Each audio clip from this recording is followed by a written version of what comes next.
আজকে রান্না বান্নার দায়িত্ব তো আমি রয়েছি, শুধু আমার পরনে একটা পোশাক নাই, এই জন্য এখানে খুবই গরম রয়েছে। তো মশলা পিসা হবে, এখন আদা বাটা হবে, আদা বেটে মাছ দিয়ে, কলা দিয়ে, কাঁচা কলা দিয়ে, আলু দিয়ে ঝোল হবে। সেই ঝোল খেলে মানুষ, মরা মানুষে জ্যান্ত উঠবে।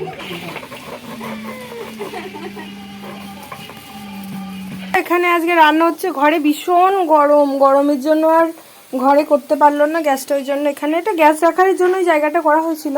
তো এই যে এখানে আলু ভাজা হচ্ছে, আলুগুলোকে কষা হচ্ছে, আর এদিকে এই যে কলা কষে রাখা হয়েছে, এখানে মশলাপাতি সব রয়েছে, আর এদিকে মাছটা রয়েছে।